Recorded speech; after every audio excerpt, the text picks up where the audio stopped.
often misused to refer to the Mandinka people who constitute a branch of the Mande. Mandinka people. Mande. Manden is a family of ethnic groups in West Africa who speak any of the many related Mande languages of the region. Various Mande groups are found in Benin, Burkina Faso, Côte d'Ivoire, Chad, the Gambia, Ghana, Guinea-Bissau, Liberia, Mali, Mauritania, Niger, Nigeria, Senegal and Sierra Leone. The Mande languages belong to a divergent branch of the Niger-Congo family, and are divided into two primary groups, East Mande and West Mande. The Mandinka, a branch of the Mande, are credited with the founding of the largest ancient West African empires. Other numerous Mande groups include the Soninke, Bambara and Dila. Smaller groups include the Guinea-Bissau and Bissau. Mande people inhabit various environments, from coastal rainforests to the sparse Sahel and Sahara. They have a wide range of cultures and beliefs, and are organized by language groups. History. Prehistory. Descended from ancient Central Saharan people, the Mande are an identifiable language family, with associated people spread throughout West Africa. They are known as having been early producers of woven textiles. The Mande founded the Ghana and Mali empires and led the expansion of the Songhai Empire across West Africa. Archaeological evidence supports that they were early producers of stone settlement civilizations. These were initially built on the rocky promontories of Tichat Wallata and the Tagant Cliffs of southern Mauritania between 2500 BC and 2000 BC by the subgroup known as the Soninke.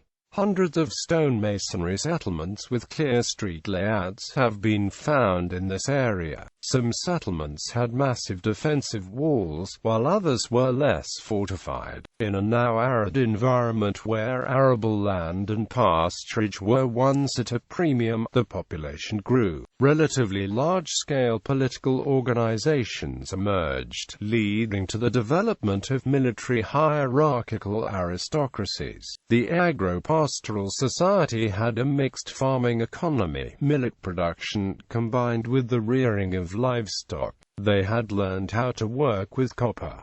They traded in jewelry and semi-precious stones from distant parts of the Sahara and Sahel. They are believed to be the first to domesticate African rice. An archaeologist described their ancient, abandoned sites as representing a great wealth of rather spectacular prehistoric ruins. Ghana Empire. Since around 1500 BCE, a number of clans of Proto-Soninke descent, the oldest branch of the Mande peoples, came together under the leadership of Dinga Cisse. The nation comprised a confederation of 3 independent, freely allied, states and 12 garrisoned provinces, located midway between the desert, the main source of salt, and the gold fields of the upper Senegal River to the south. The confederation had a good location to take advantage of trade with the surrounding cities. They traded with the north by a coastal route leading to Morocco via Sidajo Massa. Ghanaian society included large pastoral and agricultural communities.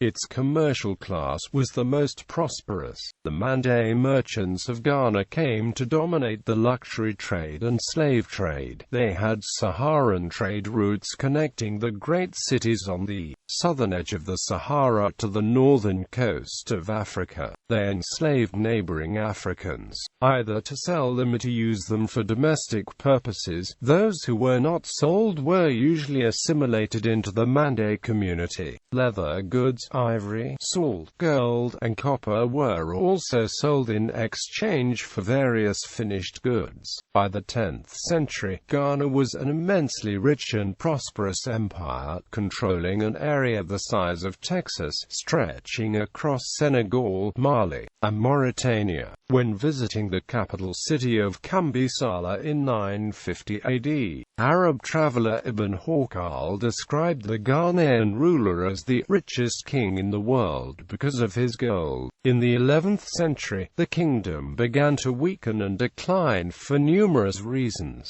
The king lost his trading monopoly, a devastating drought damaged the cattle and cultivation industries, the clans were fractured, the vassal states were rebelling, and, according to Arab tradition, it is said that Almoravid Muslims came from the north and invaded Ghana. The western Sanhaja had been converted to Islam sometime in the 9th century.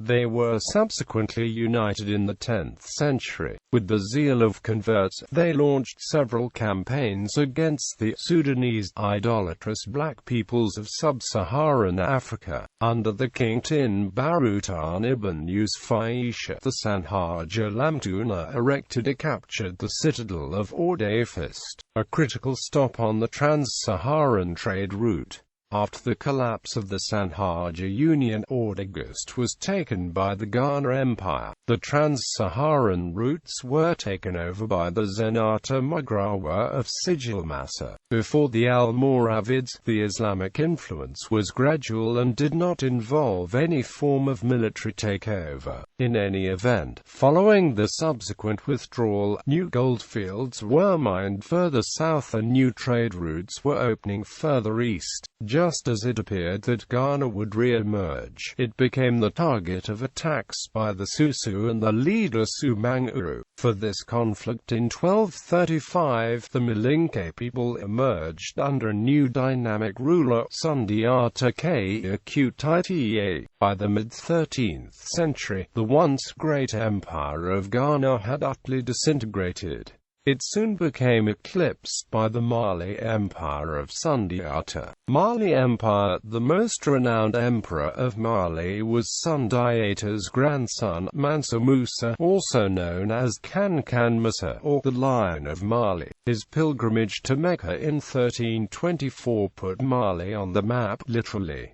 He took 60,000 porters with him, each carrying 3 kilograms of pure gold. He had so much gold that when he stopped in Egypt, the Egyptian currency lost its value. According to Cairo-born historian Al-Makyo Rizzi, the members of his entourage proceeded to buy Turkish and Ethiopian slave girls, singing girls and garments, so that the rate of the gold dinar fell by 6 dirhams. Consequently, the name of Mali and Timbuktu were shown on the 14th century world map. The crown jewel of West Africa, the Empire of Mali was the center of Islamic, legal, and scientific scholarship. The oldest formal universities in West Africa, Sankara, Jingeri-Bur, and Sidi Yafia, were founded there. In a few generations, Mali was eclipsed by the Songhai Empire of Askia Muhammad. Songhai Empire, the successor of Sunni Ali Bur, Askia Muhammad was judged by historians as more astute and far-sighted than his predecessor. He orchestrated a program of expansion and consolidation that expanded the empire from Tagaza in the north to the borders of Yatanga in the south, and from Air in the northeast to Futa Toro in Senegambia. Instead of organizing the empire along Islamic lines, he instituted a system of bureaucratic government unparalleled in the Western Sudan. In addition, Askia established standardized trade measures and regulations, and initiated the policing of trade routes. He encouraged learning and literacy, ensuring that Mali's universities produced the most distinguished scholars, many of whom published significant books. The eminent scholar Ahmed Baba, for example, wrote books on Islamic law which are still in use today. Mahmud Kati published Tariq al-Fatash and Abdul Rahman as-Sadi published Tariq al-Sudan, 2 chronicles which are indispensable to present-day scholars reconstructing African history in the Middle Ages. Mali had an extraordinary flourishing of its culture. Post-Songhai, following the fall of the Great Kingdom, slums of the old Mande homelands, thousands migrated toward the Atlantic coast. Among these were the main former soldiers of the Mali Empire, who invaded the western coast of Africa from the east during the first half of the 16th century. Their origin was apparent in the dress and weapons, the language, as well as in main tradition, recorded about 1625. The main advanced parallel to the coastline of modern Liberia, fighting in turn with each tribal group that they came across. They were almost invariably successful. They did not slow until encountering the Susu, another Mande people, in the northwest of what is now Sierra Leone. The Susu had similar weapons, military organization and tactics.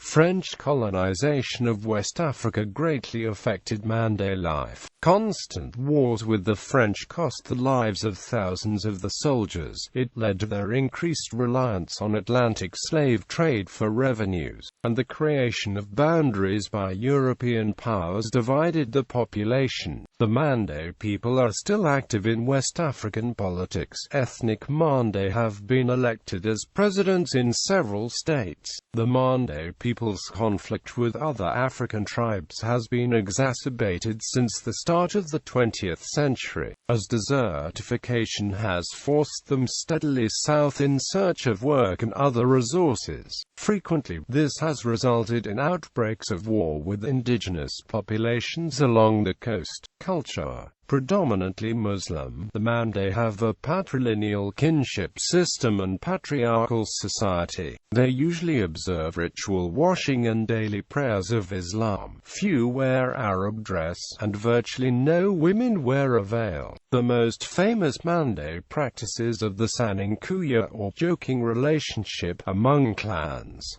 Secret societies. The secret fraternal orders and sororities, known as Poro and Sande Abundus respectively, are based on ancient traditions believed to have emerged about 1000 CE. These govern the internal order of the society, with important rites of passage and entry into the gender societies as boys and girls come of age. Caste system. Traditionally, Mande society is hierarchical or caste-based, with nobility and vassals. Like most other Africans, they also held slaves, often prisoners or captives taken in warfare, and usually from competitors of the territory. The descendants of former kings and generals had a higher status than both the nomadic and more settled compatriots. With time, that difference has eroded, corresponding to the economic fortunes of the groups. Although the Mande arrived in many of the present locations as raiders or traders, they gradually adapted to the regions.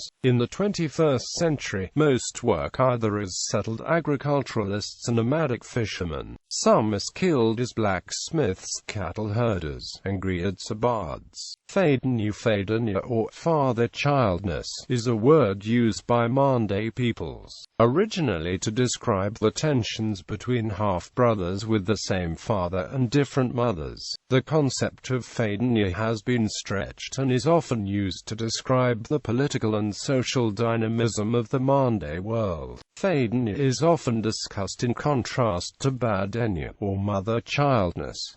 Oral tradition. The Mande culture is carried by oral histories, particularly the Epic of Sundiata. Teaching centers known as Kumayoro teach the oral histories and techniques under keepers of tradition known as Nyamankala. These Nyamankala form an important part of Mande culture due to the role in preserving oral tradition. Kela school, the most notable, is vital in perpetuating oral tradition. Because of the strong work, the versions of the Sundiata epic tend to be fairly similar. The Kela version is considered the official one and the epic is performed every 7 years. The Kela version includes a written document called the Tariku. This intersection of written and oral history is unique to Mande culture. The epic is typically performed in two ways. One is intended for teaching or rehearsing, and the other is more official, intended to convey the important information to a large audience. Part of the teaching performance involves the presenting of gifts from clans involved in the epic. The official version can use a musical instrument. It does not allow audience interruptions. Different Mande clans play different instruments in the performances of the epic.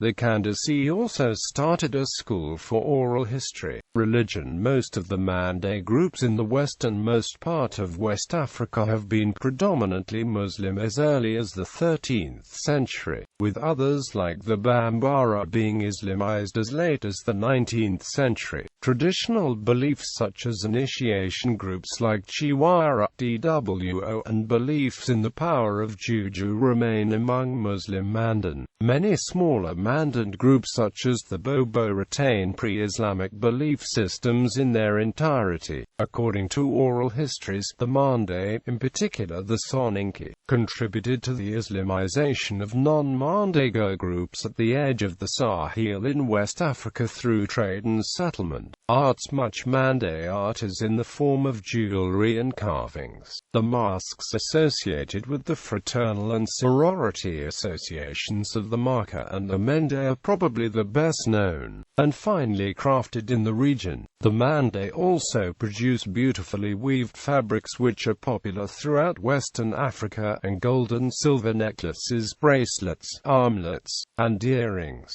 The bells on the necklaces are of the type believed capable of being heard by spirits, ringing in both worlds, that of the ancestors and the living. Mande hunters often wear a single bell that can be easily silenced when stealth is necessary. Women, on the other hand, often wear multiple bells, referring to concepts of community, since the bells ring harmoniously together. Music. The best-known traditional Mande music is played on the kora, a stringed instrument with 21 or more strings, and it is performed by families of musicians known as Gelu, or in French as Griots. The kora is a unique harp lute with a notched wooden bridge. It is arguably the most complex chordophone of Africa. Griots are professional bards in northern West Africa, keepers of the great oral epic traditions and history, and trusted and powerful advisors of Mande leaders. Among the most celebrated of these today are Tamani Diabate, Mamadou Diabate and Kandiotko Ayatek.